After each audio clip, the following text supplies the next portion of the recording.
টি-20 বিশ্বকাপে সাকিব আল হাসানের দেশের এখনো পর্যন্ত নক আউটে খেলা না হলেও সাকিব তার জায়গায় অনন্য। বল হাতে একমাত্র বোলার হিসেবে 40-এর বেশি উইকেট, ব্যাট হাতে নবম সর্বোচ্চ রান। দুটো মিলে হয় 47 উইকেট আর 742 রান, যেখানে 700-এর অধিক রান করা কারণেই 10 উইকেটও, কিংবা যারা 30 উইকেট শিকার করেছেন কারণেই 550 রানও। 2007 টি-20 বিশ্বকাপের প্রথম আসরে সাউথ আফ্রিকা সুপার 8 সহ বাংলাদেশ খেলেছে 5 ম্যাচ। সেখানে সবগুলো ম্যাচ খেলে সাকিব নিয়েছেন 6 উইকেট আর ব্যাট হাতে 67 রান।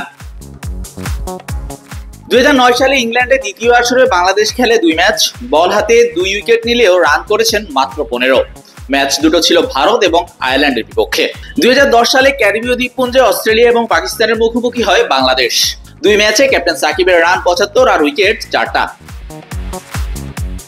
2012 সালে লঙ্কানদের মাটিতে পাকিস্তান এবং কিউইদের বিপক্ষে লড়ে বাংলাদেশ। সেখানে সাকিবের রান 95।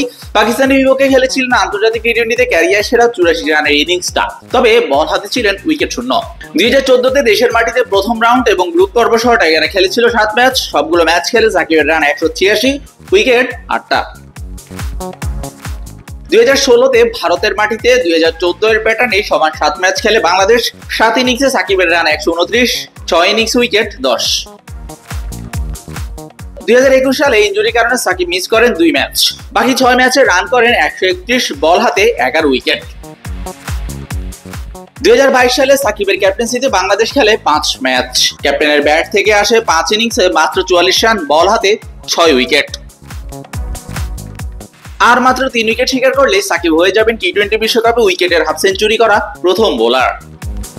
শাহরিয়ার শাওন, স্পোর্টস বাংলা।